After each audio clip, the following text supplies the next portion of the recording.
Now, ladies and gentlemen, the President of the United States. Our American dream for outer space is a dream of peace and a dream of friendly cooperations among all the nations of the earth. We intend to live up to our agreement not to orbit weapons of mass destruction. And we will continue to hold out to all nations, including the Soviet Union, the hand of cooperation in the exciting years of space exploration which lie ahead for all of us.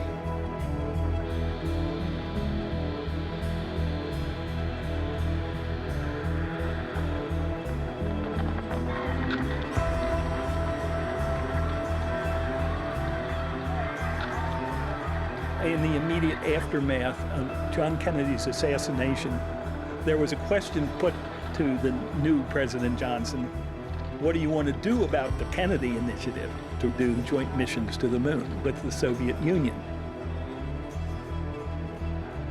Johnson was skeptical, but NASA didn't want to cooperate. And so the decision was, well, let's not bother. NASA and the Apollo program had literally the highest national priority. Do we have any knowledge how we're doing in this race to the moon with the Soviet Union? Well, all we know is that the Russians have demonstrated repeatedly a great competence in their manned space operations. I think we should not believe that they are suddenly giving up in this race. I'm convinced that they will make an all-out effort to land on the moon ahead of us. If we stop racing, they will undoubtedly win.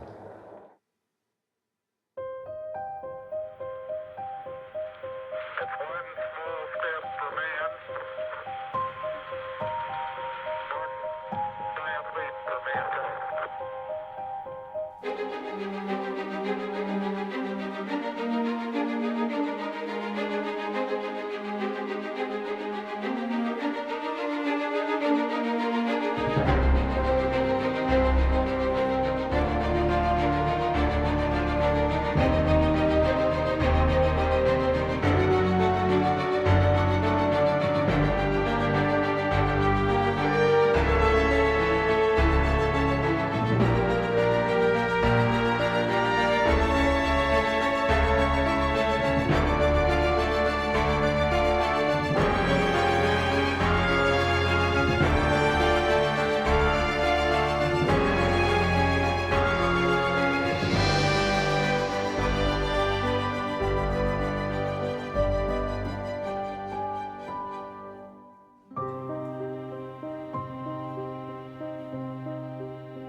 At Liberty Mutual, we believe progress happens when people feel secure.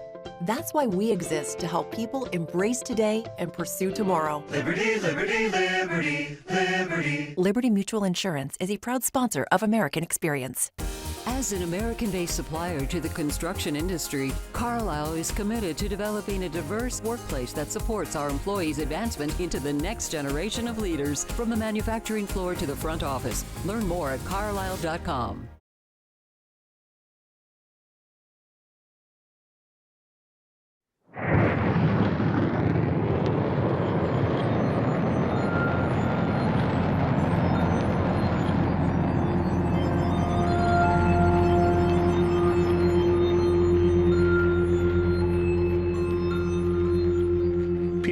Didn't know for sure at the time, but the reality was the Soviet Union didn't have a moon program.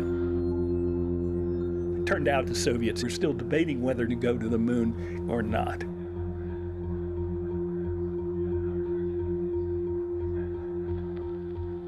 My father was pragmatic. So when Korolev came to my father and told, we have to work now in the new N1 launcher to send the man to the moon, my father told no. First, give me the cost of the project. And Korolev could not answer. And he told, I have different priorities. We have to improve life of our people. We need to invest in the housing and the producing of the consumer goods. Americans spend their money. I spend my people money, and I am responsible for them. So at last he approved the preliminary design of this lunar program only in August 1964. But the real lunar race started only after my father was ousted of power.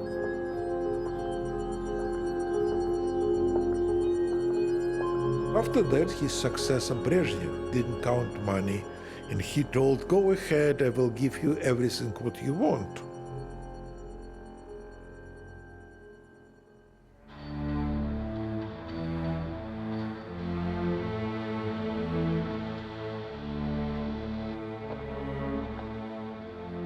From the very beginning, the Russian manned spaceflight program compiled a very proud list of firsts.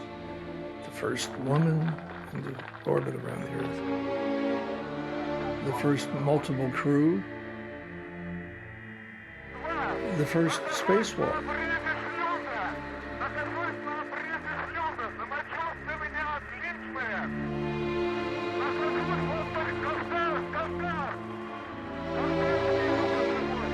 These were all very impressive achievements. May have been a little bit crude and rough around the edges, but they did it. However, the Russians hadn't, at that time, mastered the problem of rendezvous and docking, a critical part of the total lunar landing process.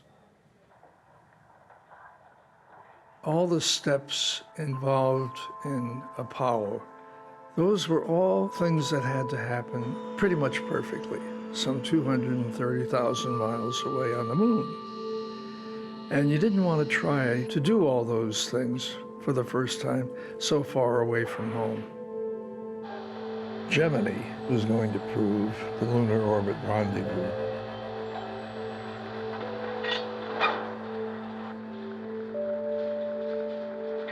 This is the equipment that will be the first computer ever put into space in a manned spacecraft. An ingenious device which will enable these astronauts to do the thing which Gemini is designed to do, and that's for the first time to maneuver in outer space so that they can link up with another vehicle out there and build space platforms for future space exploration. What they will be doing on this GT3, this first manned Gemini flight, the first maneuver will be to change the orbit, actually, of the space. I don't think there was anybody like Walter Cronkite. He was like a kid, and he loved imparting the wonder of space and what man was doing. He made the average viewer really connect, as he really connected to the whole subject of man going into space. Their target vehicle is in a perfect orbit circling the Earth. It's now midway over Australia. We'll be back over the Cape here in 38 minutes. I was excited. I thought, here we are in the new frontier. And there was support for the cost and the risks initially. But as time went on, that began to erode. We had mixed obligations, I always felt. We had the obligation to present the enthusiasm, historically, man going to the moon. That was an amazing thing.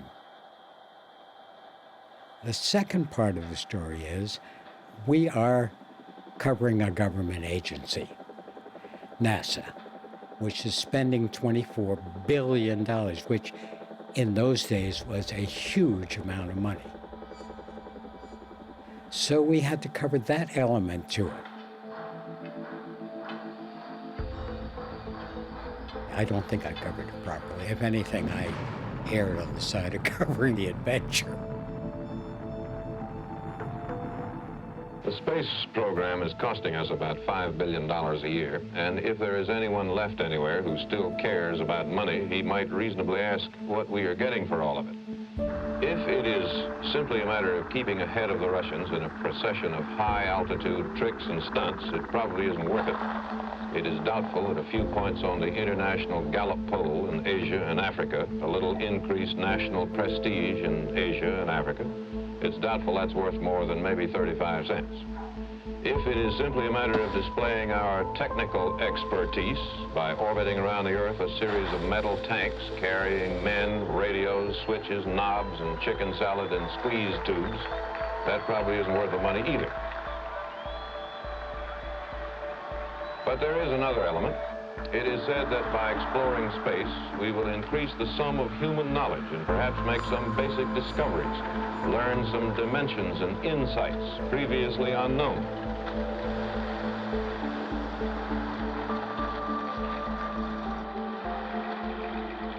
NASA was always trying to sell the program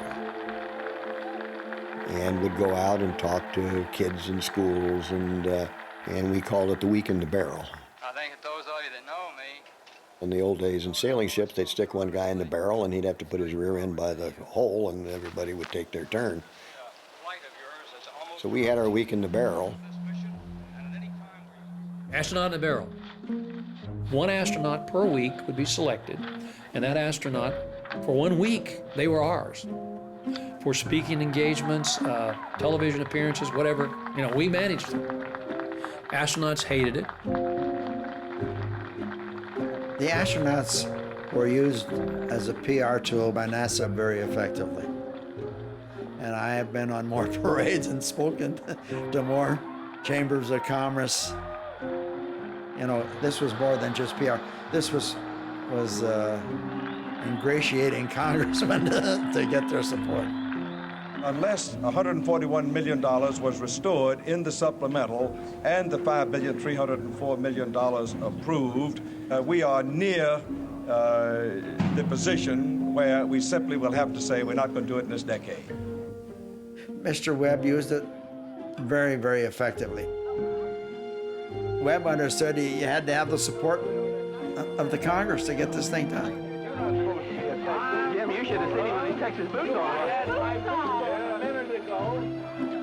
He understood how democracy works.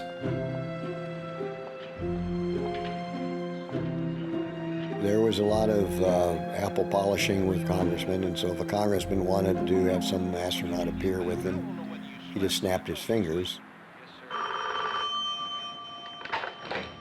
Congressman Teague of Texas office. I became buddies with Congressman Chairman Teague of the House Space Committee. Tiger Teague was from a district where I had lived in Texas. I was one of his favorites. George, would additional money to any degree improve or change the Gemini program? If I may have the first slide, I thought you might be interested in the rendezvous operation. I think Gemini's in good shape, but I think the Apollo program's going to have more money. I understand that NASA is hesitant about asking the Bureau of the Budget for more money, but if NASA's going to tell us that we're not going to get to the moon by 70 because of money, I think that the committee should certainly be aware of it, and that NASA doesn't come back here later and say we didn't succeed because the committee didn't get the money for it. I remember being there one day, and as we were breaking up, this congressman stood up and said, "Dr. Van Braun, do you need any more money?" And I thought, I've never heard that comment made.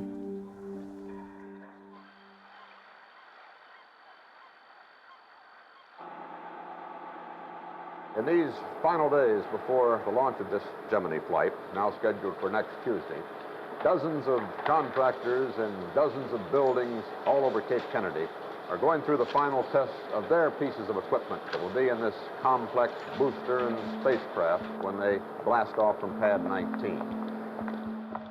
The start of the Gemini launches, there were 10 launches in 12 months. There was lots of stuff going on, lot of public interest, and all of it clearly leading up to the Apollo landing.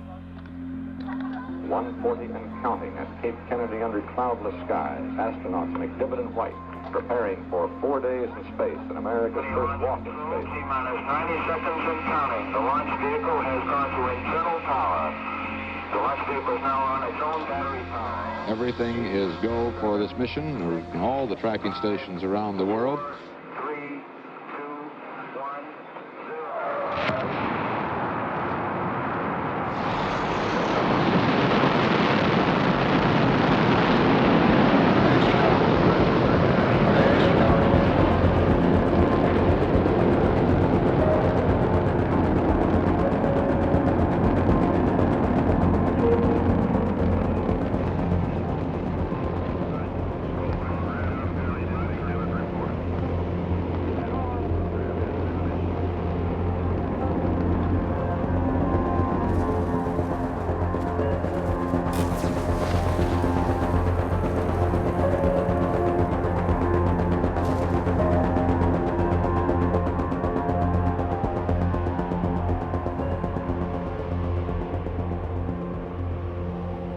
Space pilots McDivitt and White are at this moment in their 18th orbit of the Earth. They've been aloft 27 hours, 44 minutes. They are currently over Western Australia.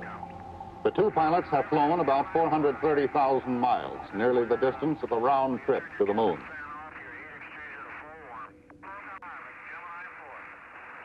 A major element of Gemini was getting outside of the spacecraft, and we called it the EVA, or extravehicular activity.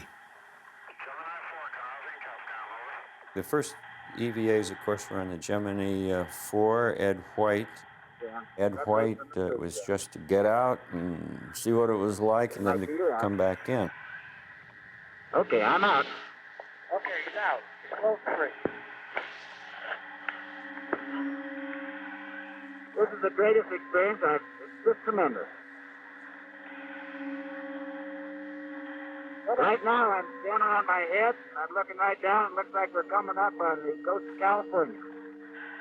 Okay, I'm drifting down underneath the spacecraft. What I'd like to do is get all the way out, Jim, and get a picture of the whole spacecraft. I don't seem to be doing that. Yeah, I noticed that. You can't seem to get far enough away. No. He was cartwheeling, ass over tea kettle, up and around and about. He had a dorky little handheld maneuvering device, which in itself was very difficult. Listen, it's all the difference in the world with this gun. When that gun was working, I was maneuvering all around. We should have paid maybe a little more attention and said, you know, we need some help in terms of tethers, lanyards, handholds, footholds, but those were the things that we didn't really think of. The flight director says get back in. Okay. Ed Dwight found it exhilarating. He had more fun floating in space. I feel like $1 million. And so when NASA controllers in Houston said, okay, if we've met all the objectives of this test, get back in the spacecraft. And Ed Dwight said basically, no. Where are we over now? I don't know. We're coming over the west there, and they want us to come back in now. Back in? Back in. Roger. We've been trying to talk to you for a while here. He stood up to mission control. He became a hero to his fellow astronauts because so much of their life, by being in the program, was circumscribed. Mrs. White, to you, what was the highlight of your husband's 20-minute excursion in space today outside the space vehicle? Oh, just the whole thing, just knowing he was out there. I knew how thrilled he was to do it, and I'm glad he was able to do it. And the Whites were greeted by neighbors and reporters of their home. It's very nice here. I certainly appreciate it. Thanks, Marty. Come on in later on. I'll tell you some stories. Soon after returning home, the Whites went swimming in a neighbor's pool.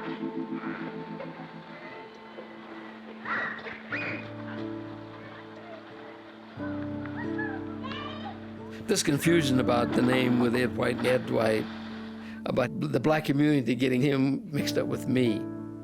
all came to a head when Ed walked in space. Ed showed up one day. He was a very, very nice guy, and he brought me 2 boxes of mail. He said to me, Ed, I got 2 boxes of mail that are really addressed to you, and they're congratulating you, Ed Dwight, as the first African-American to walk in space, confusing you with me. Now I understand why it's important for you to go into space.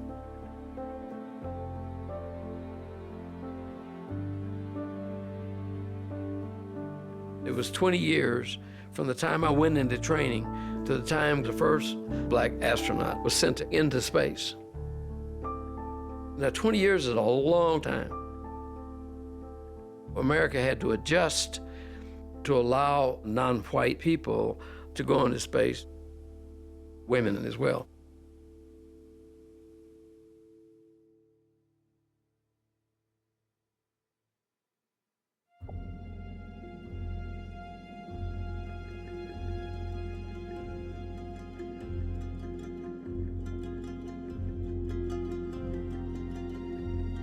The primary purpose with regard to Gemini was to demonstrate Earth orbit rendezvous.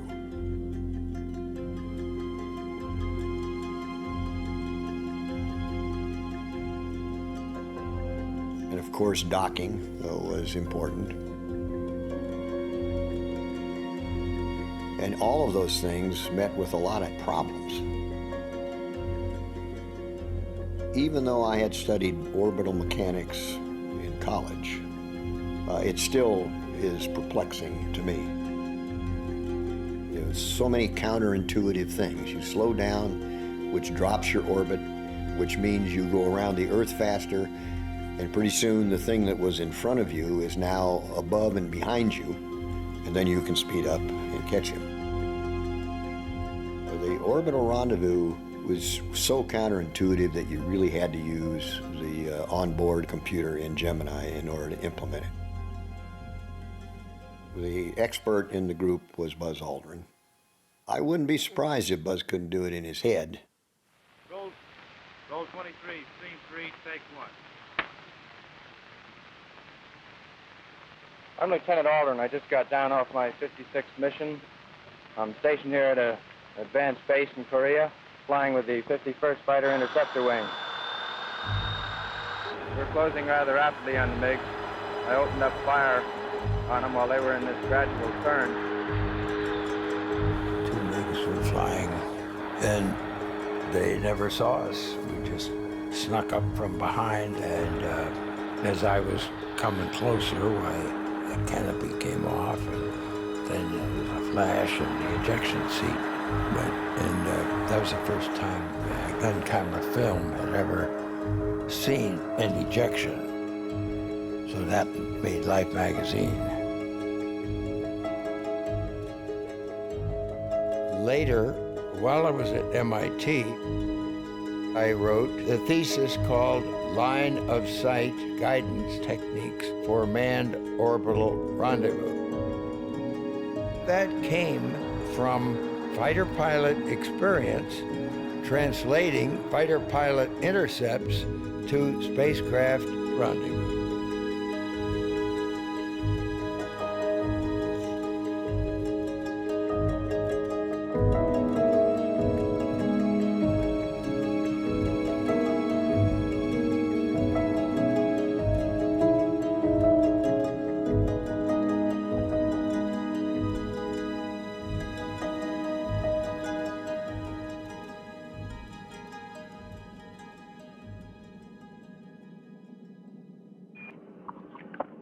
Houston, this is Gemini 8. We're station keeping on the Agena at about 150 feet. Gemini 8, of course, was the Neil Armstrong flight where they had the first emergency in space. Roger. Do you have solid radar lock on with the Agena? Over. That's affirmative. We have solid radar lock. Just a second. Neil Armstrong called in, and he was able to confirm at that time that radar lock had been... The Gemini spacecraft did hook up with an Agena. That was the stand-in for what became the Lunar landing module. Let us know what you get out of that.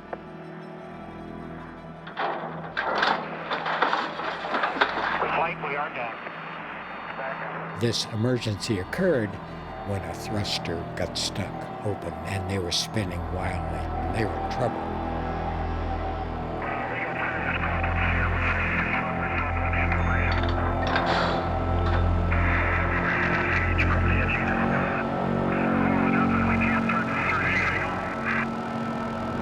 Say again?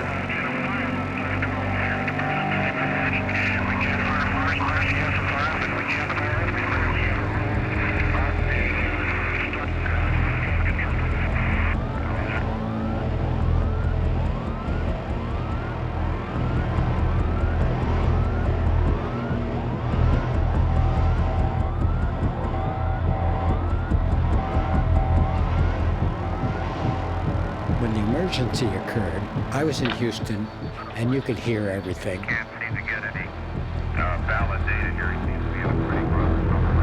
They were into a really horrific spin, so much so that the astronauts were beginning to feel disoriented.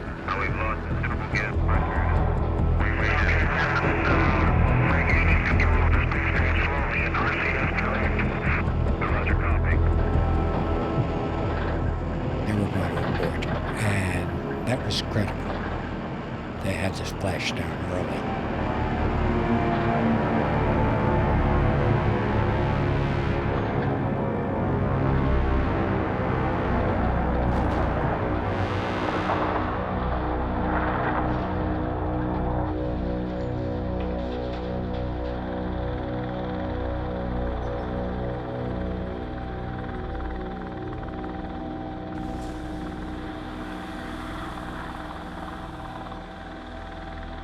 It demonstrated that Neil Armstrong was a superb pilot, a superb judge of mechanical systems.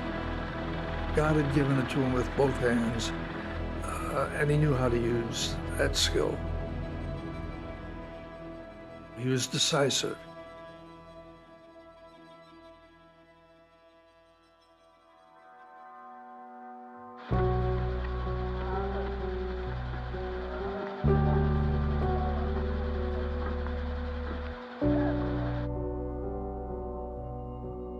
Lovell and I flew on the last mission of Gemini, Gemini 12. If I hadn't flown on Gemini, I never would have gotten a choice assignment in Apollo.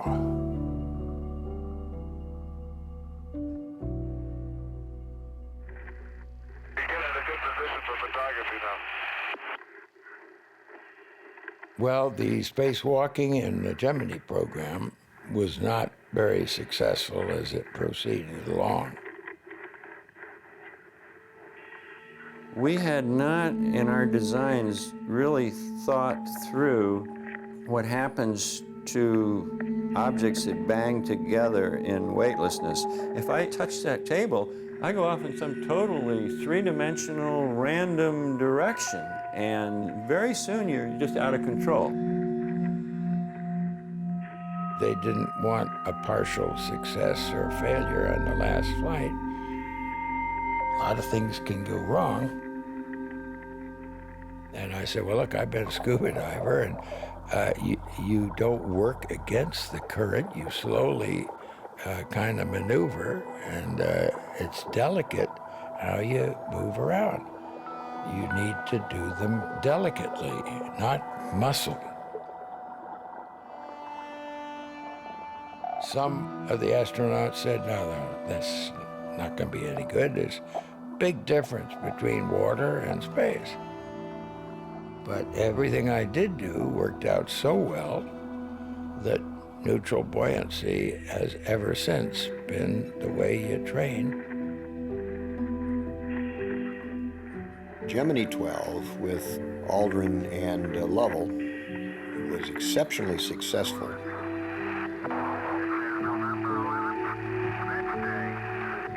And I hand it to Buzz Aldrin. He really made advancements on working in space to try to do things.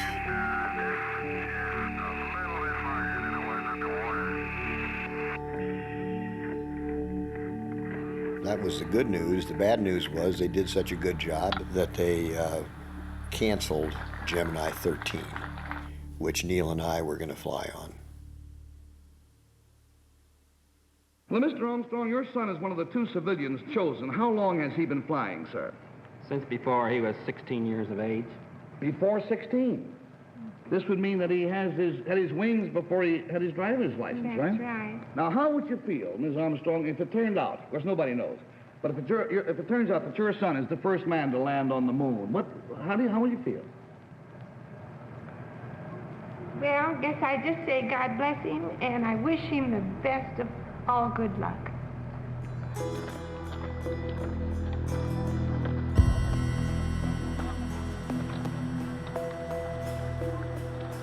Well, gentlemen, the occasion, of course, is the naming of the first Apollo flight crew. The crewmen will be Lieutenant Colonel Virgil Gus Grissom, Lieutenant Colonel Edward H. White, Lieutenant Roger B. Chaffee. Gus Grissom was the first of the astronauts to make 2 space flights, and now he will be the commander of the first Apollo flight mission. Of course, you know Ed Dwight. He's become a pretty famous man in the last year, and I believe this will be Roger Chaffee's first space flight, and of course, we wish all these men extremely well. Could you philosophize on just why you think we should go to the moon? I think there's so many questions, so many reasons why we should. And if we don't try to expand ourselves and expand our horizons, which I think the space program is the biggest example of expanding your horizons that man has ever undertaken, we're not going to progress as a nation. From all standpoints, it's a good program. And why we want to go to the moon specifically, well, it's the closest thing that we haven't explored to our Earth, and it's the first step into understanding the whole universe. 39X3, take 1. Background action. Doors. Now, this is called the clean room. It's completely sterilized so that no dust or dirt will contaminate the critical parts. Workers entering the clean room must first stand on this grate, which shakes all the dirt loose from the shoes and the clothing like this.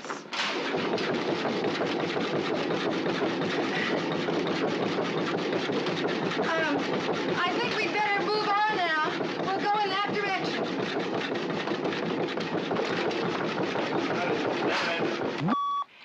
Well, we had a little trouble with that one, didn't we? As you've just seen, when we make a motion picture, we can shoot a scene over and over until we get it right. Now, Saturn and Apollo must be successful the very first time, because the astronauts' lives depend upon it. And from the caliber of people I have met in the aerospace business, and from the quality of the work I saw being done there, I'm certain that it will be successful, and on the very first take. So please, all of you, be extra careful. Be extra, extra careful, won't you? We spent a lot of time out in North American Rockwell. Spent a lot of time at the factory with the people out in Downey, California, who assembled the actual spacecraft. There was a we know better, kind of an arrogant attitude on the part of some of the managers, and it was a laid back, well, we'll get it done one way or the other sometime, somehow, attitude on the part of some of the workers. I think there was not the dedication to the extremely strong work ethic, things like building a good spacecraft instead of worrying about whether you're going to get your camper up into the high Sierras for the weekend. You flew on Mercury, you flew on Gemini, now you're flying on Apollo. Does the law of averages, so far as the possibility of a catastrophic failure, bother you at all, sir? No, you sort of have to put that out of your mind.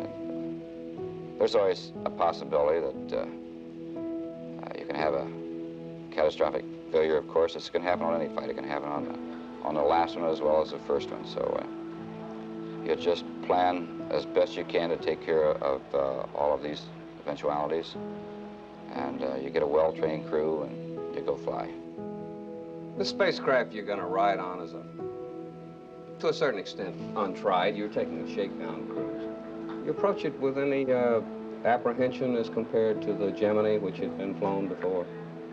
No, I don't think so. I think you have to understand the feeling that a pilot has and that a test pilot has. That I look forward a great deal to the first flight. There's a great deal of pride involved in making a first flight. So I'm looking forward to the flight with a great deal of anticipation. Is there anything scary about a first space flight, even though you've flown many hours in conventional aircraft, jet aircraft? Oh, I don't like to say anything scary about it.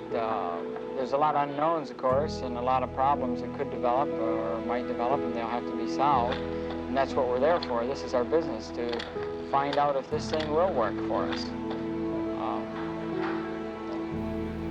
But I don't think anybody is,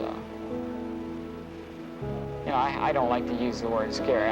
I definitely think you're apprehensive and you're considering what's involved there. You're thinking about it. But you know how to handle it and take care of it and do the job.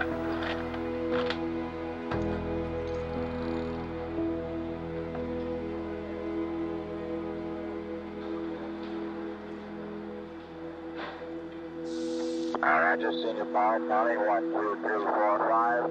5, 4, 3, 2, 1, senior power. Pilot, I hadn't talked to you yet. How's this? 1, 2, 3, 4, 5, 4, 3, 2, 1. 1.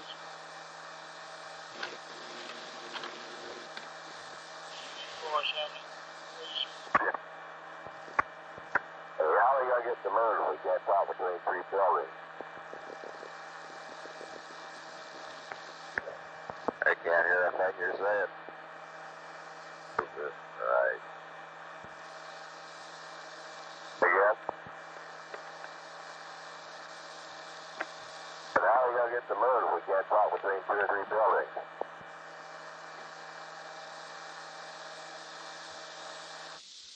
Hey! I was down far in the cockpit.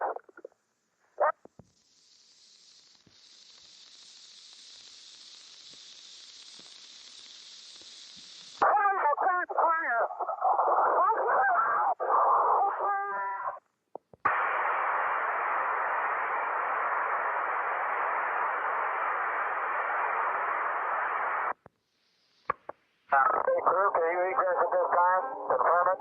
Bad leader, get in there and help him. Bad leader, CFC3. All right, crew, did we get verification? Can you egress at this time?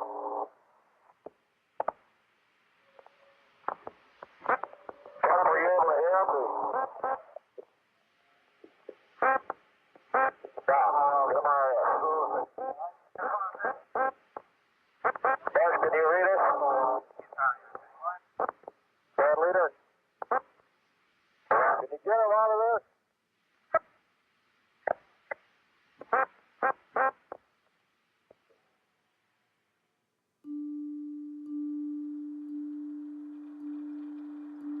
I was working in the yard, and I got a call from Alan Bean, and he said, we've had a fire, and the 3 astronauts were killed, and would you go over and tell Pat White? So I quickly jumped out of my lawn mowing clothes and drove over there. It took me maybe 10 minutes.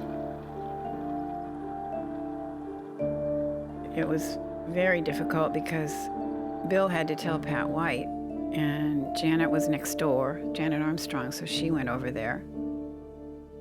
We didn't know how to divide ourselves right away because of the 3 wives having to be told about it.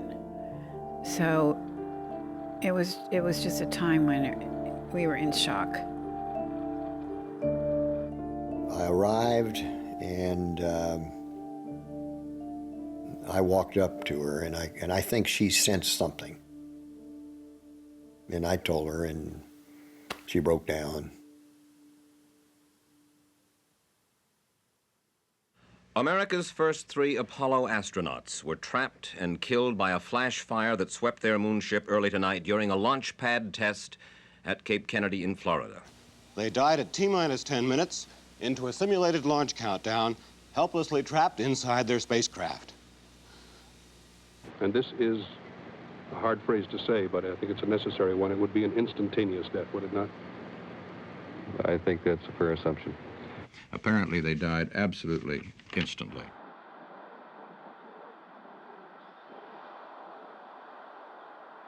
I went to the NASA News Center, and Jack King told me that the print media wanted me to be the pool reporter to go up and look into the spacecraft.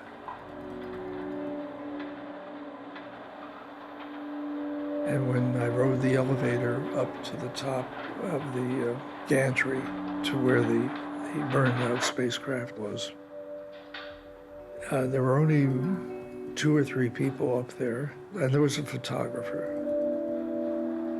The hatch was open, and the smell of burned paper and foam, not flesh, was very pronounced.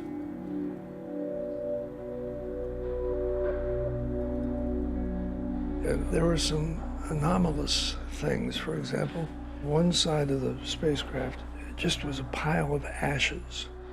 But over on the other side, here were manuals and other flammable stuff untouched. The bottom of the spacecraft below the frame was littered with clumps of debris which are unrecognizable. There were, I counted at least 12 fire extinguishers. Some obviously had been used. Oh, by the way, there were several gas masks on the floor. Just dropped. When the ground crew was able to open the hatch, they found the 3 bodies piled on top of one another.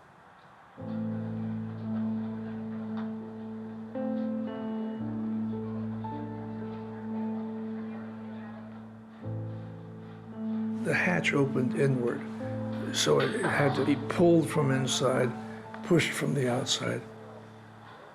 And as the combustion process inside the spacecraft proceeded, it produced an enormous amount of gas. But the pressure was so high that the 3 of them, 3 very young, vigorous, well-trained, well-conditioned men could not pull that damn hatch back into the capsule and escape. Walter, I'm sure that this hits you particularly hard because these men were friends of yours. You knew Gus Grissom from the beginning down at Cape Kennedy.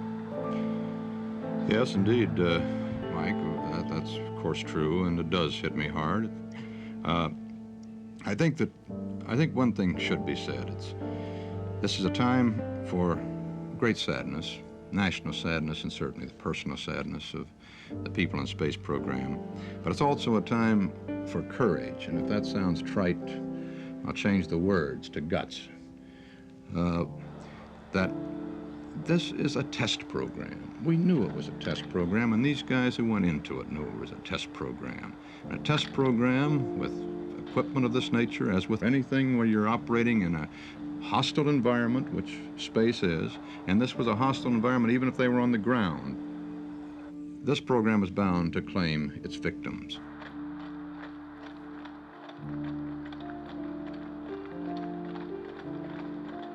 Initially, NASA tried to hide the gruesome facts of their death. Did the 3 astronauts die instantaneously? Absolutely not. They lived for at least a minute before they died of smoke inhalation. Dead is dead, the space agency felt. Let's respect these men and their families and let it go at that.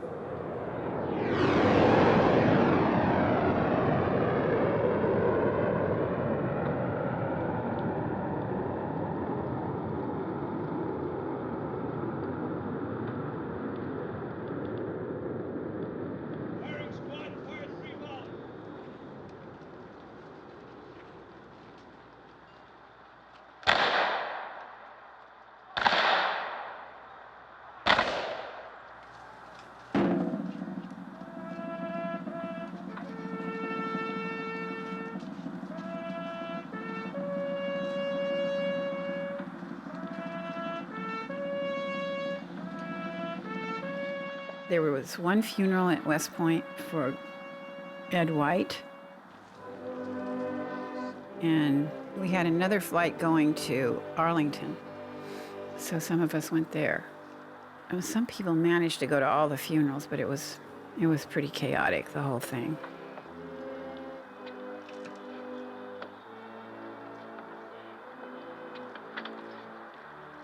Well, that was the beginning of a very, very traumatic year for me and my family. I had a hard time. You know, I felt very hard for Ed Dwight, and I felt very hard for Gus and Roger.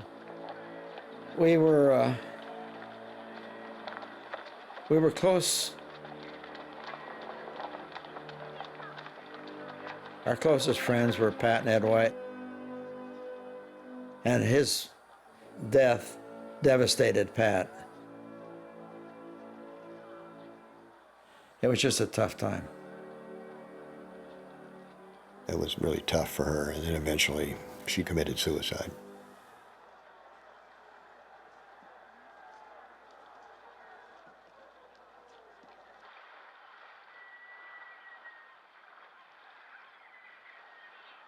No one knows when the program will be resumed, but there's a feeling here that Friday's tragedy will only slow down the program for a short time. The big questions remain. How did the fire start? Why did it start? Did a spark come from an overloaded circuit? Was the spacecraft on internal or exterior power at the time of the flash? After the fire at the Cape, some people, they couldn't handle it very well, and there were a lot of drinking and staying out and a lot of pill taking, and some of us got drunk, some of us went nuts.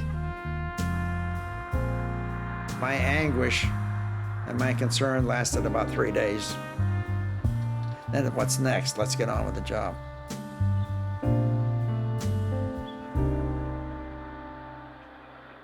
The service tower on Pad 34 will be rolled back today, and the painstaking work of removing the Apollo spacecraft from its Saturn booster will get underway.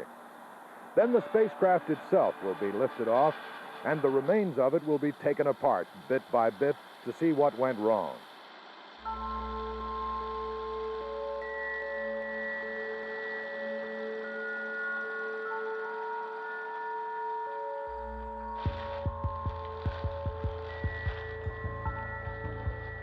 That was the most thorough examination up to that time of any accident. I'd climb in and say, okay, this switch is in the on position, and then we just went through. A wrench was found, discarded wrench was found in the spacecraft, and it was just clear that things had not been going as well as they should have. The absolute determination of what started the fire was never discovered. We believe we knew what happened. We believe that it was a frayed wire down around the environmental control system, but it was impossible to say with certainty, well, this failed or that failed. There were so many things wrong with the initial Apollo 1 spacecraft that I don't think it would have survived a trip to the moon. Pressurizing the spacecraft with 100% oxygen, anything will burn. An asbestos fire blanket will burn So why NASA, in all their otherwise brilliance, allowed this test to happen, it amazes me. But they did, and a spark ignited that thing.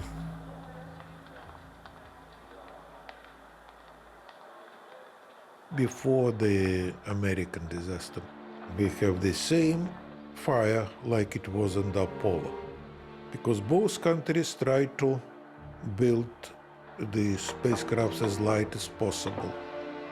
And the first they thought, let's use the pure oxygen in the capsule. And one of this testing, that person who was there, he burned alive. He died, but Soviets kept it secret. They don't want to publicize their disasters.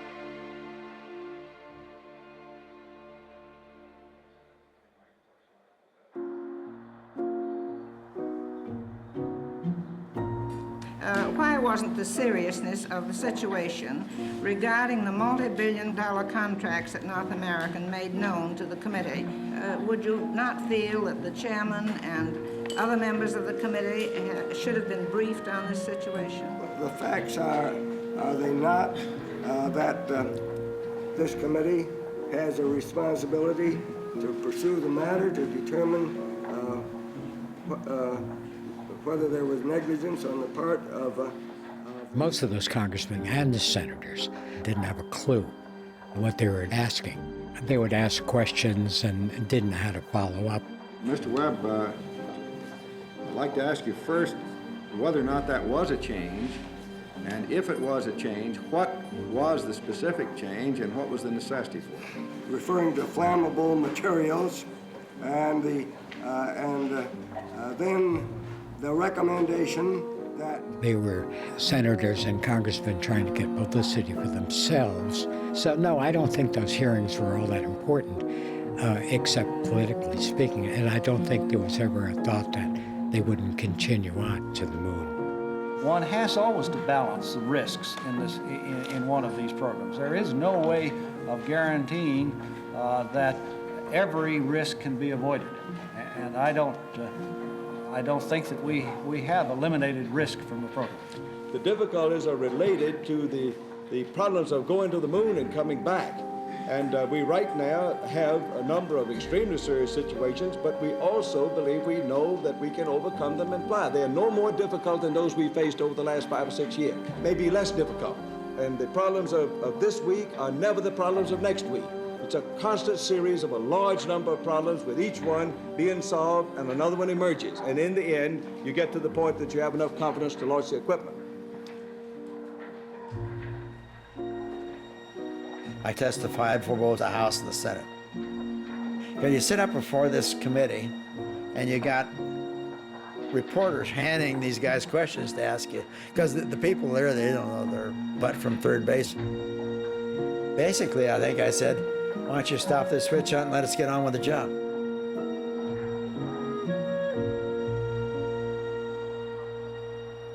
Frank Borman, he led the review, and many changes resulted in a lot better spacecraft. The first hatches were designed as any sensible hatch guy would do, you know, so it wouldn't blow out in space. And it turned out, in retrospect, that it was just one of a series of mistakes.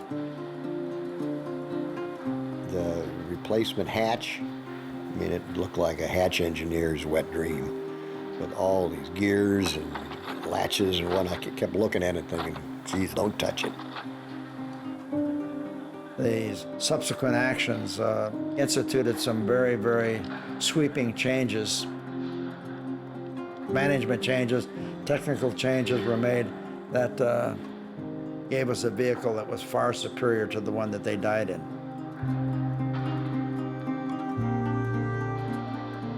The lunar module, it was also lagging behind. It had never flown. They realized that there were all kinds of problems in that too.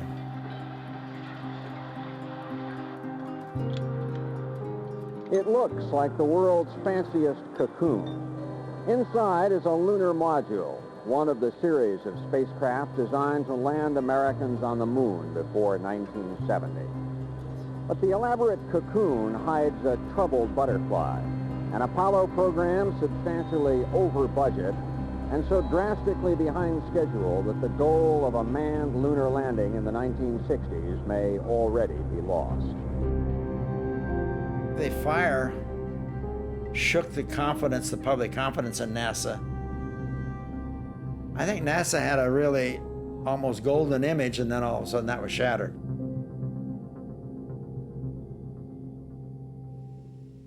The space program up to now has been a crash program.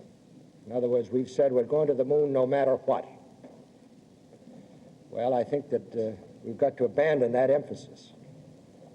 This doesn't mean we abandon space. We can't. We're not likely to. A man has reached this threshold, he's not going to back off. And so we're going to continue our effort to probe ever deeper in space, but it's got to be in accordance with a different order of priorities. There are some things here on Earth that we should now do, no matter what. Everybody at NASA who worked on the Apollo program will tell you is that in 1961, when they got the mission to go to the moon, they sort of put their heads down to work on this problem. So the desperation of the civil rights crusade, the desire to have more inclusiveness, women's rights and so on, all of the issues that were transformed during that era, they sort of got left behind. And these guys sort of missed the 60s.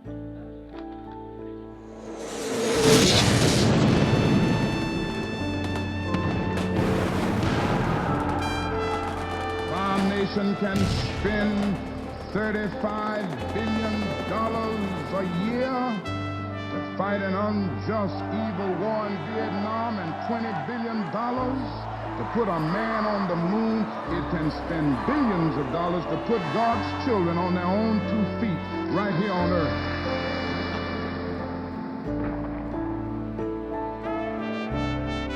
You know, 1968 wasn't a very good year from the standpoint of Americans with the assassinations and the war in Vietnam.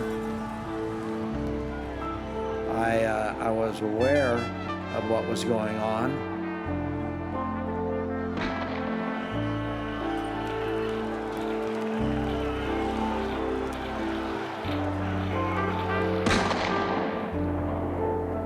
But I was not part of that scene. I was totally engrossed in trying to get to the moon and back. So it was almost as if I was living on another planet then.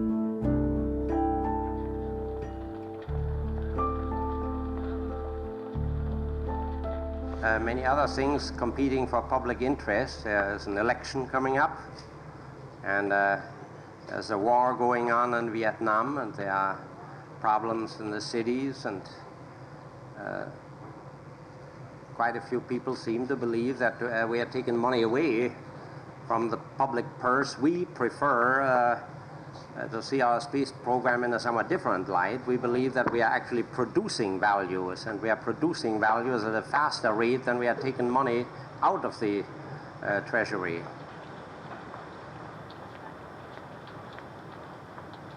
Early on, we were all trotted around to Huntsville and in other places where they were building parts of the Saturn V. The Saturn V is taller than the Statue of Liberty. It can carry a payload of 280,000 pounds into a low Earth orbit, which is the equivalent of about 35 Gemini spacecraft. With this vehicle, the flight to the moon will be accomplished. It was basically an analog rocket.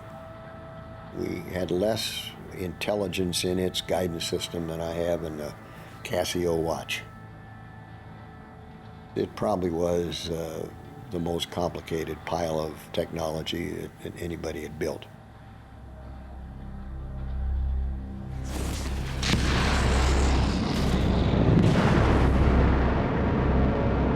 Von Braun believed in testing. I cannot emphasize that term enough. Test, test, test. Test to the point it breaks. His idea was you test the first booster. Once you're satisfied that the first stage is successful, then you put the live second stage on, You test that until you're satisfied that those 2 stages are correct, and finally you put the 3rd stage on and you test it. We ground tested all of those stages before they were ever shipped to the Cape for launch. Well, that was the concept. When George Miller became involved, he was von Braun's boss. You know, Miller says, if we're going to beat the Russians and we're going to do it within this decade, we've got to jumpstart this program. So why not go all up, unmanned, with all 3 stages hot, and look at everything carefully? He came up with the idea of the all-up test. Von Braun did not believe in all-up. He was not comfortable with that at all, because they had never followed that process. This was the first unmanned test of the Saturn V, the rocket that was going to take men to the moon. So everyone was there. And it was the first launching after the Apollo fire. If that failed, then NASA was not going to get to the moon during the decade.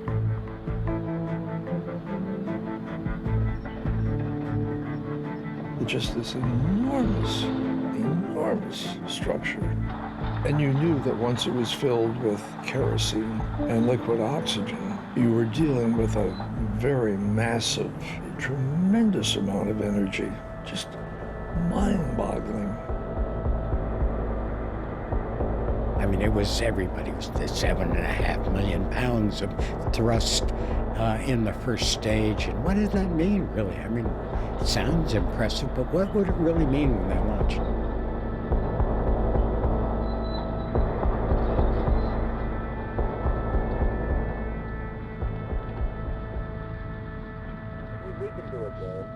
By that time, the networks had all built trailers at the Cape, and they had large windows that looked out on the launch site 3.5 miles away. Set the generators for power transfer. And nobody quite knew what the Saturn V was going to do. Roger. Time pulse on. Roger.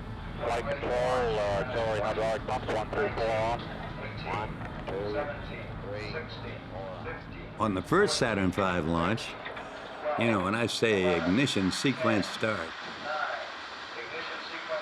you got those 5 giant engines and they ignite.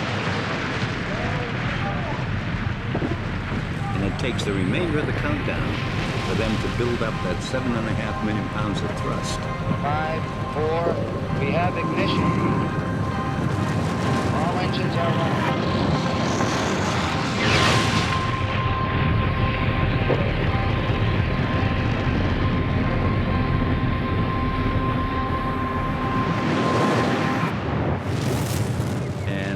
There it was, sitting in a bed of flames.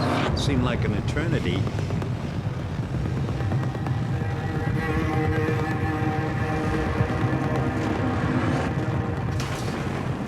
And there were still 5 giant swing arms attached to that rocket. And then all of a sudden it would slowly lift off. We have liftoff. We have liftoff at 7 a.m.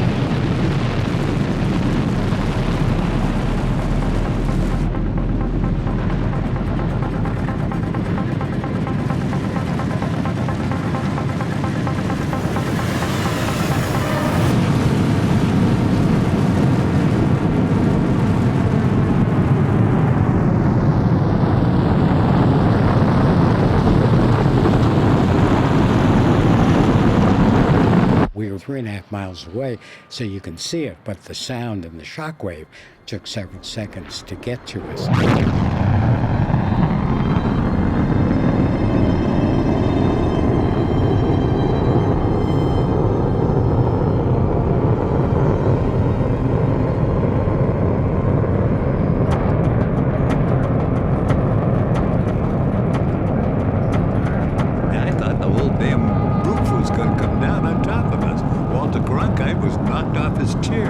Trailer over at the press site.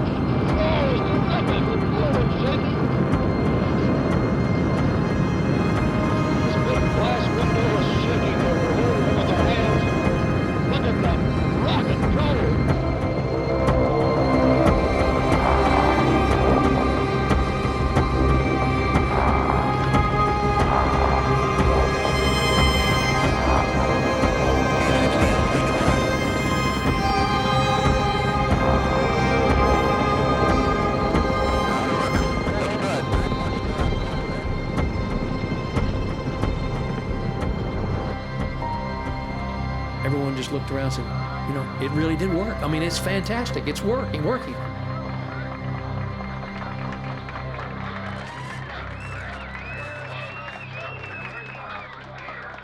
Dr. von Braun, whenever there's a space accomplishment, the question inevitably arises, are we ahead or are we behind? How about this? Well, I would say the Soviet program has definitely more momentum than ours.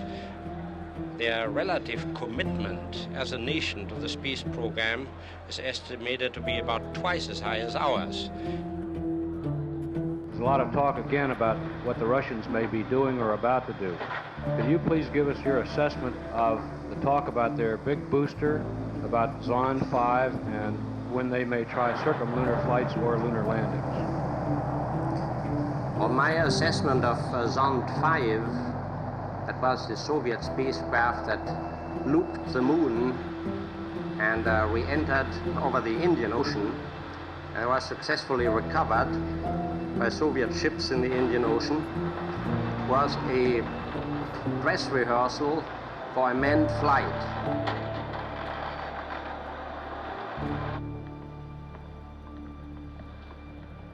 I was out at Downey, California, doing a test on the Apollo 8 spacecraft. I got a call from Deke Slayton, said, get back here right away, and I need to talk to you. So I got in an airplane, went back, and I walked in the door. I remember Deke said, close the door. And he said that the CIA had information that the Russians were going to try to go to the moon, and that he wanted to know if we could move our mission from a February or March launch to a December launch and go to the moon, if we could retrain ourselves. This was in August, and I said, yes, we could. We had been told that the Soviets were going to try to launch the first manned flight up and around the moon. It was proven that they indeed tried it unmanned. They had selected crew to fly a manned flight. Many of the earlier flights were unsuccessful for various reasons.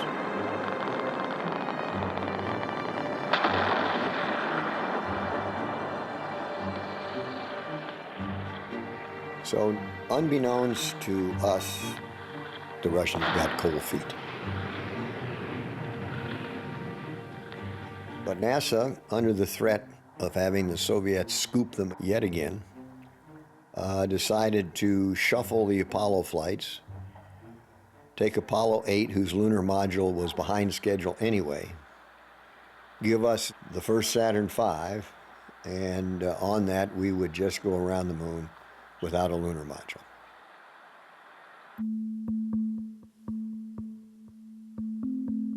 My odds for mission success were 100%. If I didn't think I was coming back, I wasn't going to go. Bill Anders, I think, had figured out, I think he said 30% for mission success, but he was more analytical than I am. Well, it was a big rocket, full of very explosive stuff. We went through the drill of escaping, which was riding a wire and then jumping down to a chute and then jumping down there and landing in a room on springs and padded chairs, and I thought we'll never get that far.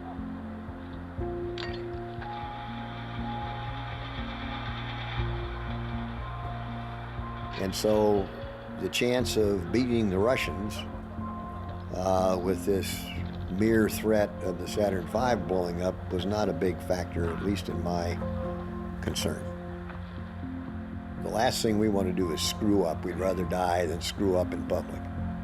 Standard fighter pilot view.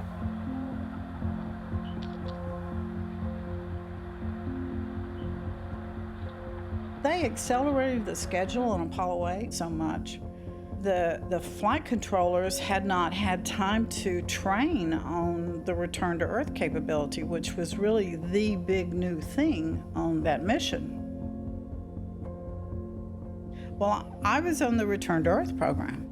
I was a return to Earth specialist by the time we were flying Apollo 8. So We went in to help them learn how to use the Return to Earth program.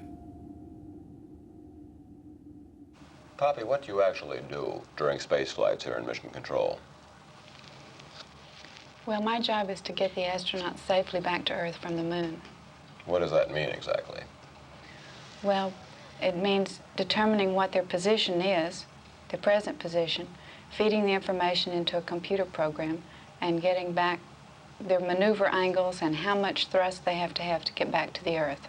So you're computing their trajectory for the return to Earth? That's right. It was a complete peculiarity to have a woman in an operational role in Mission Control. I was the first one. For quite a while, I was the only woman in a technical role in Houston. There were some computer programmers, a few of those, but in terms of working on the engineering side, I was the only one.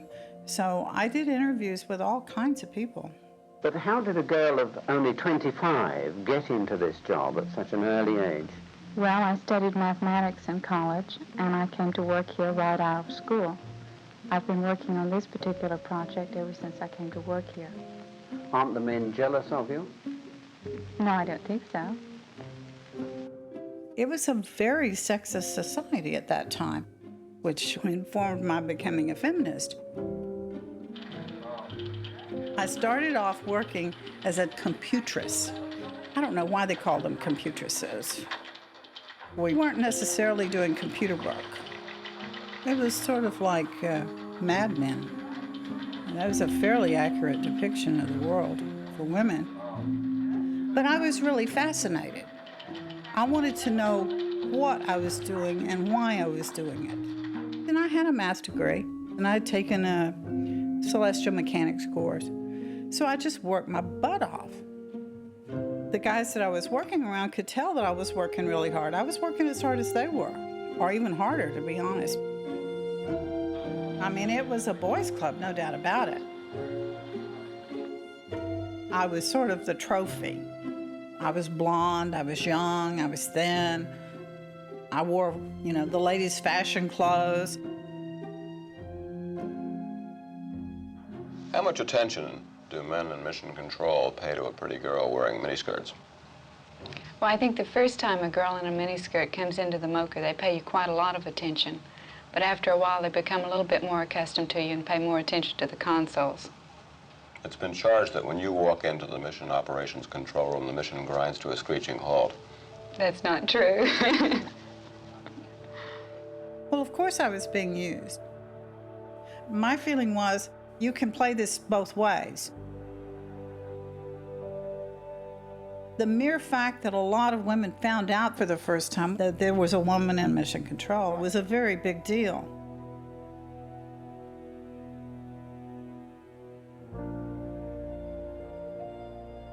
I thought it was important that people understand that women can do these jobs, going into science, going into technology, going into, doing something that's not stereotypical.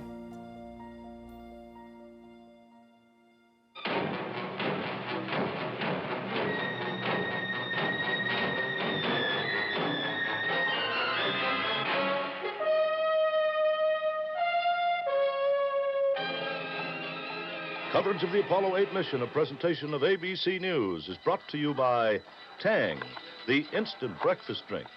Apollo 8 is the next necessary step in realizing the goal outlined by President Kennedy in 1961. No astronaut will set foot on the surface. NASA wanted me to allow a film crew to come into the house while we were up on our way to the moon. They are in their command module. I mentioned this to Susan, and she was opposed to it. She didn't want it, but I said, Susan, look, this is going to be important for the space program. And there on pad 39, we can see liquid oxygen fumes coming from the first stage. When there was a flight, all the wives would usually go to the home of the wife whose husband was up there and bring food and take care of children and do whatever was necessary, run errands. And so there was a support there that was interconnected. And the children felt that too. Oh, whose dad's going up next? 22 minutes and 38 seconds before liftoff, all still going well. Colonel Frank Borman, the 40-year-old command pilot of Apollo 8, is a veteran astronaut for these past 6 years. How risky is this flight compared to Gemini 7, your 14-day flight? It's more risky than Gemini 7, there's no question about that. We have The fire shattered my wife's confidence in NASA and in the Apollo program. She had always thought that somehow that it always happens to the other guy. Well, when it happened to Ed Dwight, that resonated with Susan, and she began to fantasize that I might be in the same situation. And the subsequent interaction with Pat Wyatt had left Susan shaken and drinking too much. Well, all seems to be going very well at Cape Kennedy. We are 12 minutes and 48 seconds away from launch time. Man is about to leave his planet for the first time. Odds are against a major systems failure, but if one occurred, the men could be lost. We were fixing errors very close to flight time, which you're not supposed to be doing. You're supposed to have, sealed the system, and we were still fixing errors. My feeling was they were flying with baling wire and rubber bands. Everybody here at Cape Kennedy knows how much is riding on this one. And here's how the mission will be flown. This is the Earth. The launch takes place from the Cape here, goes into orbit, Earth orbit, makes 2 loops around the Earth as the spacecraft systems are being checked out by the pilots. When they decide they're going to commit to a lunar flight, they will fire off their 3rd stage engine, the 200,000 pounds of it here, and that will take them out into what's called the translunar trajectory. They will drop that 3rd stage and then be on their own for the 2.5-day flight to the moon. T-minus 50 seconds and counting. We have the power transfer. We're now on the flight batteries within the launch vehicle. 45 seconds. Final reports coming from Frank Borman at this time. Final look at the switch list aboard the spacecraft. 35 seconds and counting. We'll lead up to an ignition sequence start at 8.9 seconds. This will lead up, as we build up the thrust, to a liftoff. If all goes well, it's 0. We've just passed the 25-second mark in the count. 20 seconds, all aspects, we are still go at this time. T-minus 15, 14, 13, 12, 11, 10, 9. We have ignition sequence start. The engines are armed. 4, 3, 2, 1, 0. We have commit. We have liftoff. Liftoff at 7:51 a.m. Eastern Standard Time. We have cleared the tower.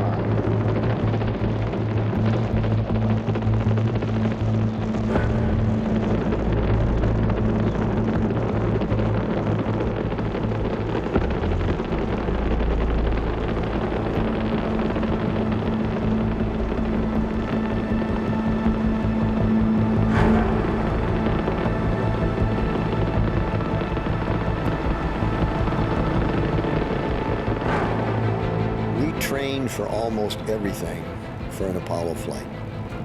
Emergencies after emergencies in the simulators. The one thing that we didn't train for was the dynamics of the Saturn V liftoff. The first 20 seconds were violent. We were literally slammed back and forth in the seats. I felt like a rat in the jaws of a giant terrier. You couldn't hear yourself think. Of almost 2,000 miles an hour at this instant.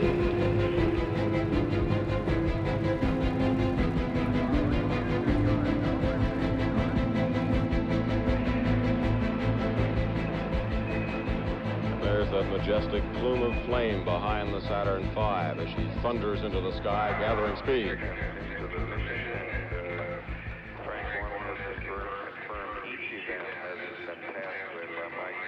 At this point. There it is, staging and the burnout of the first stage engines right on the money. See the first stage cut off.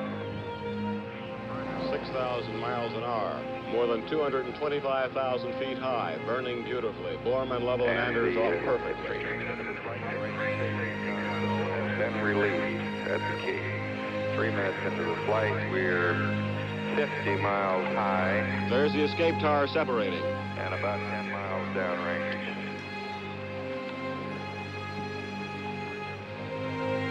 We have SECO, says Frank Borman. SECO, and I would call it 11 minutes, 30 seconds. And they are in orbit. And we'll be in Frank Borman's voice in the background saying we have SECO. Some 2 hours and 33 minutes from now, over Australia, Borman, Lovell, and Anders will fire up that S-4B engine again, or attempt to fire it up again, to propel themselves to escape velocity, 25,000 miles an hour. The first men in history to leave the gravitational field of the Earth and head out toward another planet, the Moon. We only had an orbit and a half to make sure it was working, because once you lit that third stage, there wasn't any coming back. Apollo 8, Houston. Go ahead, Houston. Apollo 8, you are go for TLI. Over. Roger, understand. We're go for TLI. Mission Control told the astronauts, you are go for TLI. Everybody in the press room, what is TLI? You got a situation where a guy with a radio transmitter in his hand is going to tell the first 3 human beings they can leave the gravitational field of Earth. I can remember at the time thinking, Jesus, you know, there's got to be a better way of saying this, but we had our technical jargon, and so I said, you know, Apollo 8, you're go for TLI. Trans-lunar insertion. And it's the first time we had ever heard that call to the crew. It means you're going to launch out of Earth orbit on an escape velocity 25,000 miles an hour. Apollo 8 coming up on 20 seconds to ignition. Mark it, and you're looking very good. Roger. I mean, we'd train and go for TLI. We'd heard it 30 times in the simulator. And yeah, it was a little different. Ignition. Roger, ignition.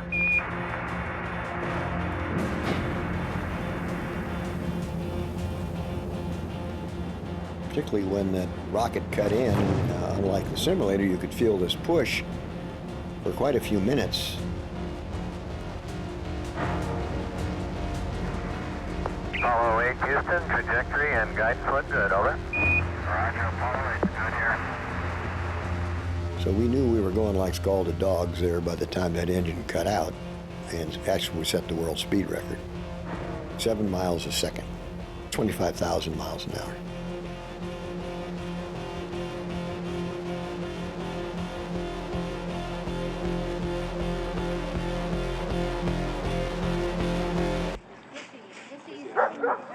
Mrs. Borman, what did your husband have to say when you last saw him? You mean when we said goodbye? Yes, ma'am. Now, that's very personal, you know that. But he, all through the week on our phone contact. It was daunting to go outside because the reporters never left. I didn't go out there myself because it was too overwhelming. Really, I'd love nothing better than to make a beautiful, profound statement for you that would be earth-shaking for everyone, but I'm just speechless. This hasn't sunk in yet. Which stage did you feel the most intense about? Well, I think both the launch and then the burn into, what do they call it? The TLI, thank you very much. I think both of those would pretty much go hand in hand emotionally. This is a typical meal served to astronauts aboard Apollo space flights. Oatmeal, sausage, toast, applesauce, and in a special zero-gravity pouch, Tang, the energy breakfast drink. Tang, with rich... Before flight, they wanted us to basically try the personal items, like the food. They want to make sure we weren't allergic. One of the things was the fecal containment device. Sounds pretty highfalutin. Fecal containment device. The fecal containment device looked like a plastic top hat with a sticky rim, stick it to your bottom, and it had a built-in glove. So I tested this thing and resolved that I would see if I could avoid using it. I went the whole flight without taking a crap.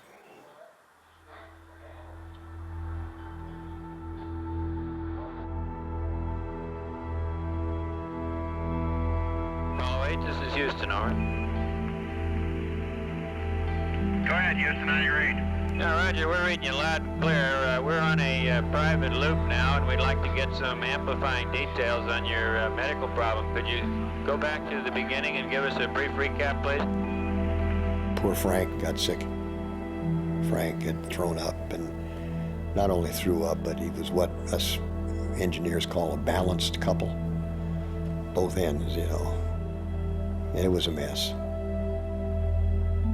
Just imagine a bunch of diarrhea and vomit floating around right in front of you. I grabbed an oxygen mask that was only supposed to be worn during fire. I put the mask on because it didn't smell good at all. We didn't announce that to the Earth because we had a special channel that I knew about, being the communications guy, where we could put it on tape that didn't go through NASA Public Affairs. Mike, this is Frank. I'm feeling a lot better now. I think I got a case of the 24-hour flu, intestinal flu. Right, I understand. And when did you first notice it? Or could you go back to poo and start us out with the beginning of your problem? And there wasn't much they could do about it anyway. We certainly weren't coming back. But we finally got the place cleaned up, but it's amazing how you can learn to live in a filthy environment. After a while, you kind of get used to it.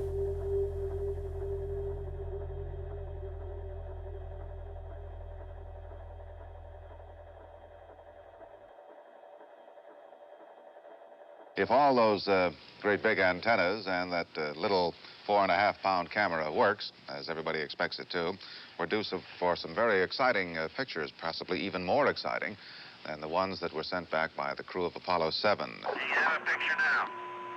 That's a negative. ECOM, are you the television expert? Or FAO? Who knows the most about that camera? Got any suggestions? Okay, do you have anything, Houston? We've got on the Earth. I don't have anything. Okay, we're having no joy. What I wanted to do more than anything else was to go to the moon and come back, and I didn't want anything that might deter that mission. And somehow I figured that the television might do that. Apollo 8, we have a picture now. He's on candid camera. Frank was strictly mission-oriented. He didn't want to have anything that would detract from the success of the mission. So he balked at the TV camera. We didn't need it. We were there to show that we could go around the moon, and we beat the Russians in going around the moon, and so who needed a TV camera? Well, I thought we ought to have it, just to be able to show the people on Earth, you know, what we were doing. I was overruled, rightfully so, because after all, the American people deserve to see what they were getting for their money. Okay, we're rolling around to a good view of the Earth, and as soon as we get to the good view of the Earth, we'll stop and let you look out the window at the scene we see.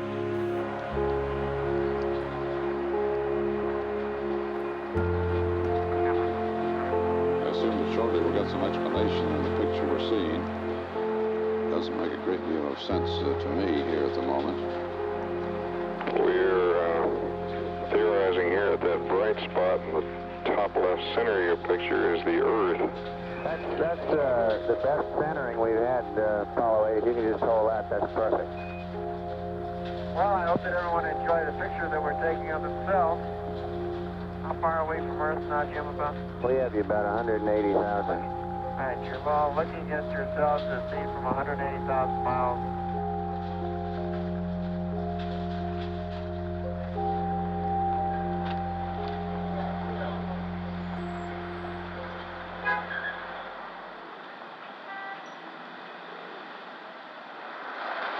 You know, Jules Verne would portray astronaut, cosmonauts as peering out the window, watching the moon get bigger and bigger. As a matter of fact, we never saw the moon until we got there.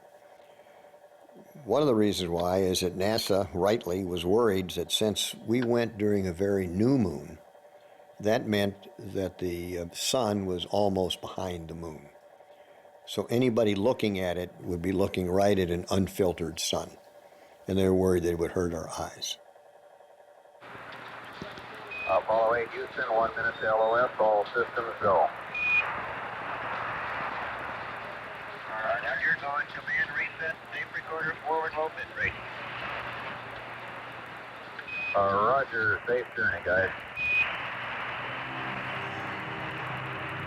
Thanks a lot, troops. We'll see you on the other side. It wasn't until we actually were getting ready to go into lunar orbit when we turned the spacecraft backwards and were preparing to reignite the service propulsion engine to slow us down. And we went into the shadow of the moon. There was this huge black void, and that was the moon. And I must say that the hair went up on the back of my neck when I saw that.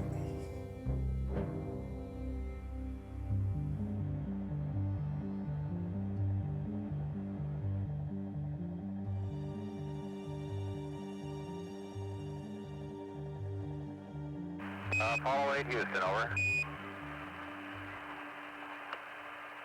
When they went behind the moon the first time, we had what we call loss of signal, so no radio contact. And then you have a predicted time for acquisition of signal as they come back around, but they do their maneuver on the backside of the moon. That maneuver behind the moon is very critical because if they come out too early, it's not good. If they come out too late, it's not good. They really need to be coming out when you think they're going to come out, or they may be running into the moon. Apollo 8 Houston, over. Apollo Control Houston, we've heard nothing yet, but we're standing by. Well, they didn't come out on time. Apollo 8 Houston, over. During the mission itself, I sat in the staff support room, not the room that you would see on TV at that time.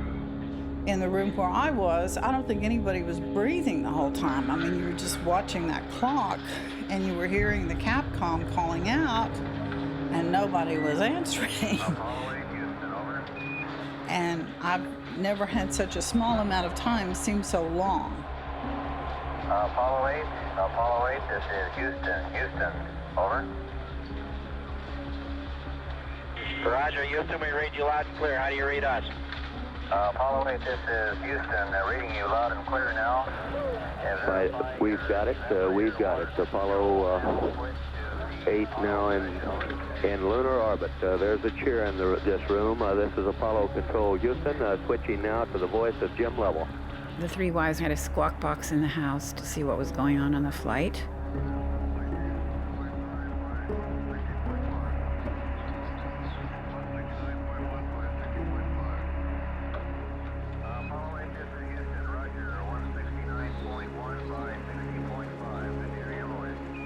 When they came out from behind the moon, Marilyn and Susan and I got together at Susan Borman's house.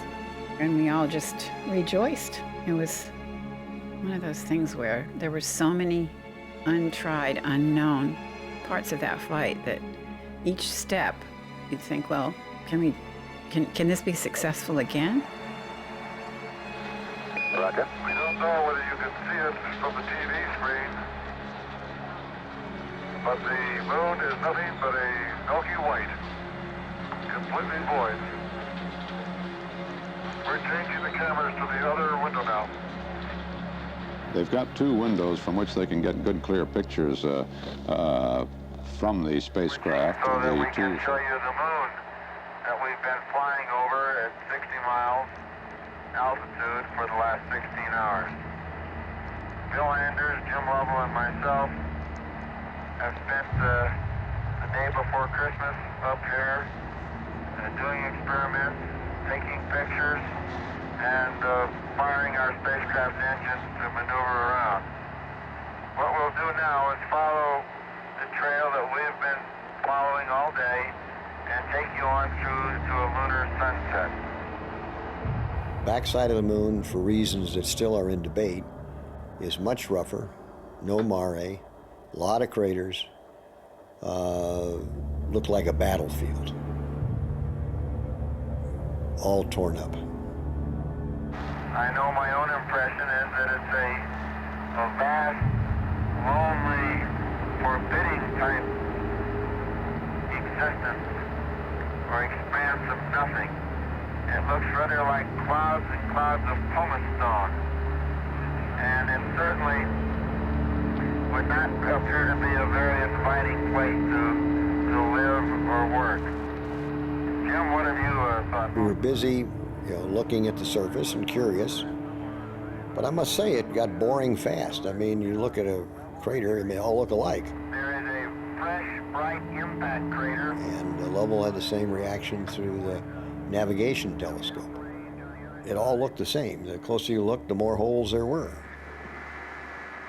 I hope that all of you back on Earth can see what we mean when we say it's a rather foreboding horizon, a rather dark and unappetizing. It's our landing site we're going over now? Yeah, this is our landing site right down here. We're now going over approaching the landing site. approaching one of our future landing sites, selected in this smooth region called the Sea of Tranquility. Smooth in order to make it easy for the initial landing attempt in order to preclude having to dodge mountains.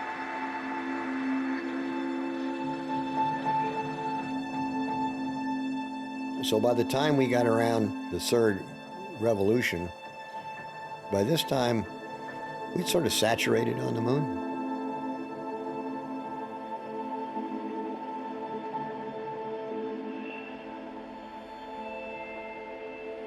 Oh my God, look at that picture over there. There's the Earth coming up. Wow, is that pretty? Hey, don't take that, it's not scheduled. You got a color film, Jim?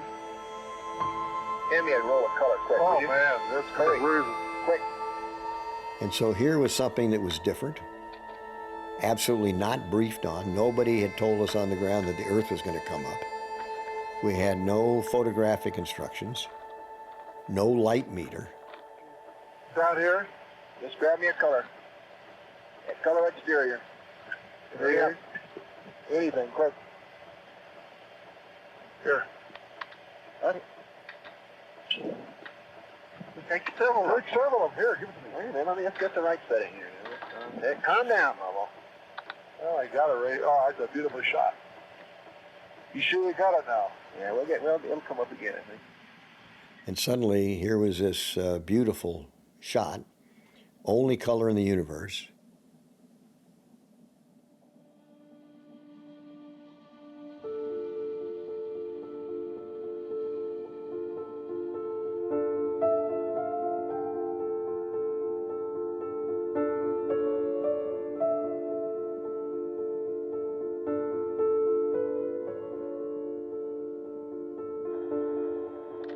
It would become the top 10 photograph of the 20th century. But of course, I'm the guy that took it. What else would I say?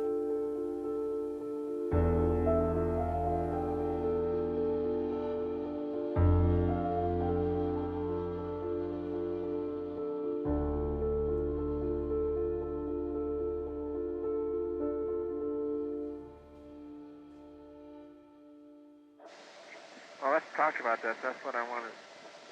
Why don't we do this? Why don't you hold it out the window like you did, and I'll say a couple words, and then we'll say something about how this kind of reminds you of how it might have started. Hey, wait, we got to do it upright so there'll be more people listening to this than ever listen to any other single person in history. We had been told before the flight, when you're televising from the moon on Christmas Eve, you'll have the largest audience that's ever listened to a human voice. I said, that's nice. What do you want us to do? Do something appropriate. We thought, what's appropriate? Frank Borman went and asked a friend of his who asked his wife. And she said, well, why don't you tell him just to read from the first book of Genesis, which, you know, the creation myth or the creation story is pretty fundamental.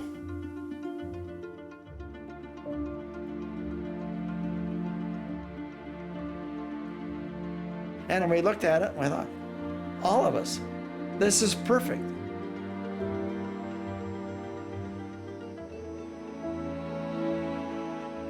And for all the people back on Earth, the crew of Apollo 8 has a message that we would like to send to you. In the beginning, God created the heaven and the earth. And the earth was without form and void, and darkness was upon the face of the deep. And the Spirit of God moved upon the face of the waters. And God said, let there be light. And there was light. And God saw the light, that it was good. And God divided the light from the darkness. I can't speak for the other guys, but to me it was not a religious thing. So much it was a kind of a hard hit to the psychological solar plexus that would help mark to humankind the gravity, so to speak, of man's first departure from his home planet. And the gathering together of the waters called he seas. But God saw that it was good. And from the crew of Apollo 8, we close with good night, good luck, a Merry Christmas, and God bless all of you on the good earth.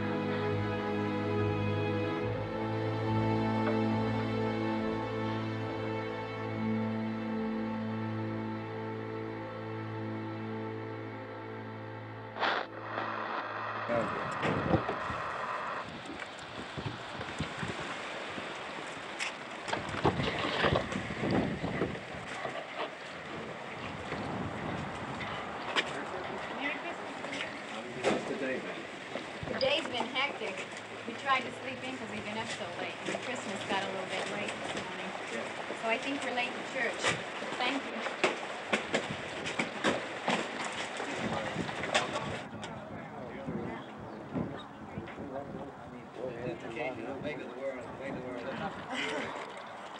Merry Christmas. Merry Christmas. Thanks for being so patient. How was this morning? It's been actually a very lonesome Christmas this morning. I missed Jim, but it's one of the happiest Christmases I think I'll ever have.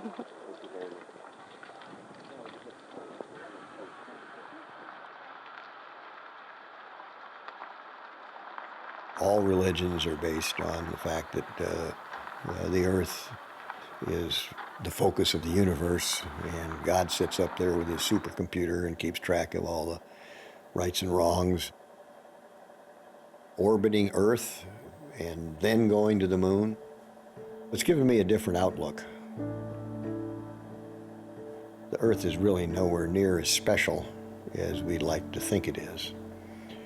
Though it is our home planet for humans, and it's the only one we got right now, and there's none in, an easy sight to get to, so therefore we ought to take care of it.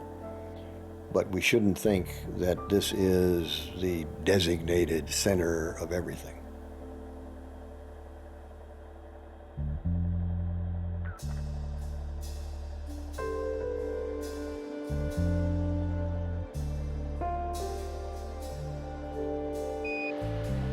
Well, did you guys ever think that one Christmas Eve you'd be orbiting the moon?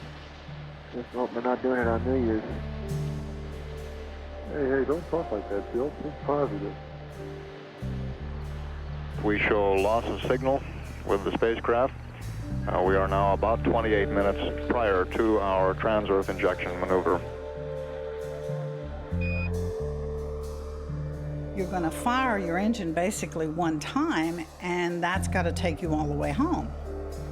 A small miss at the beginning, when you fire the engine, can represent a heck of a large miss at the end, like missing the whole planet.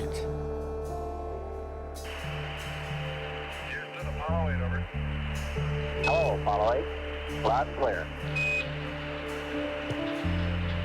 Roger. Please be informed there is a Santa Claus. Apollo 8, could you confirm your burn time, please? Roger, we had 3 minutes and 23 seconds. Thank you. We were much faster on the way home, and we came in at night.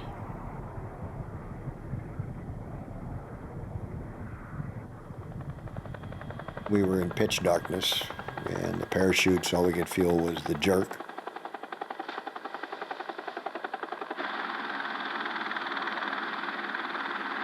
When the sun finally came up, I remember getting out of the carrier and walking across the deck, thinking if I don't get to a toilet, I'm going to be embarrassed right in front of everybody. That's my unrecorded world record. 750,000 miles without taking a crap.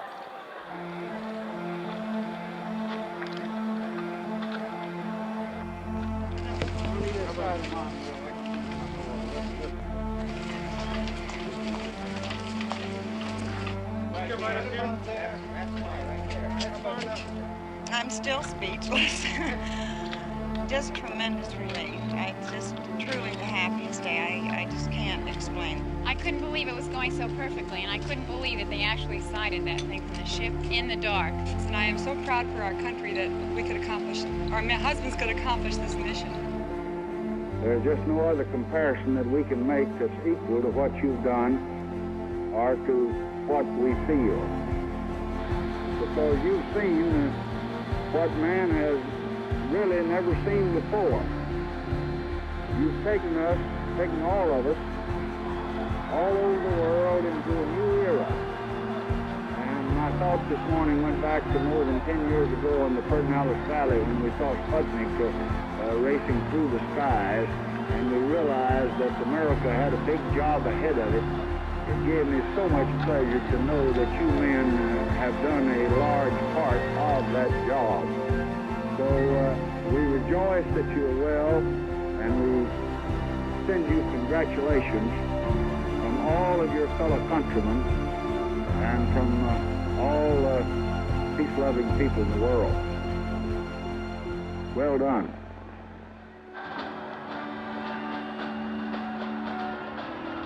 Today, a great new chapter has been added to the story of creation and of growth.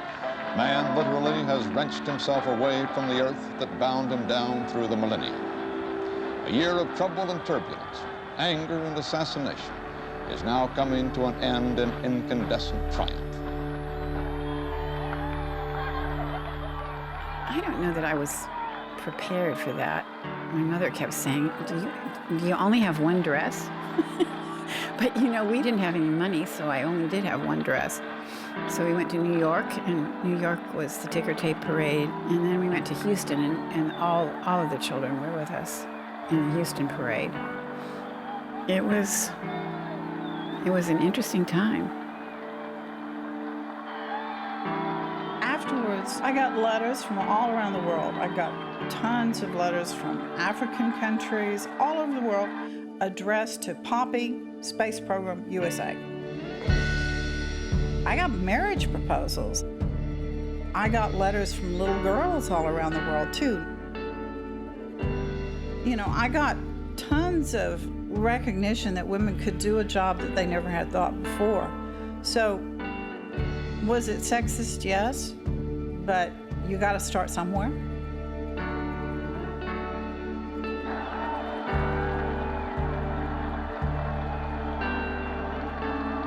We had thousands of letters and telegrams and so on after we got back from Apollo 8. But the one that really caught my attention was a lady that said, "Thank you, you saved 1968.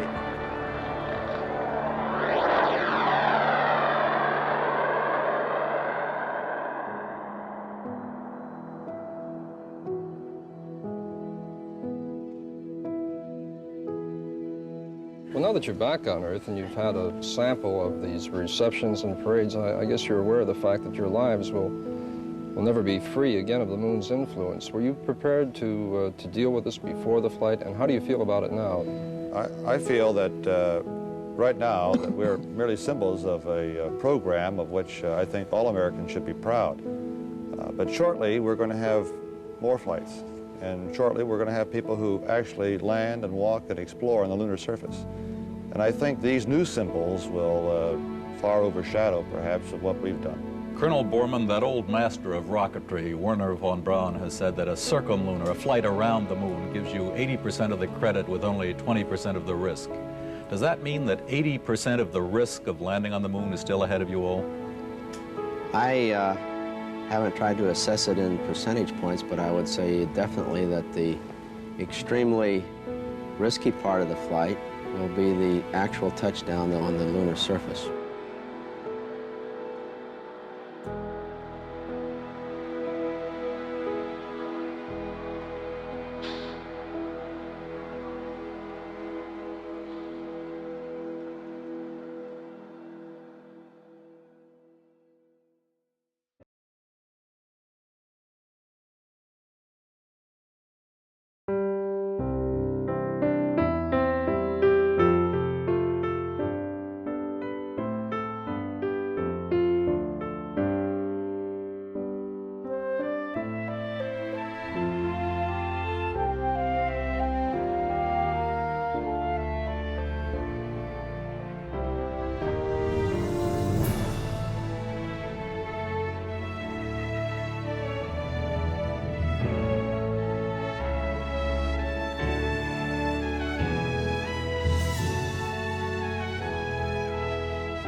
This program is available with PBS Passport and on Amazon Prime Video.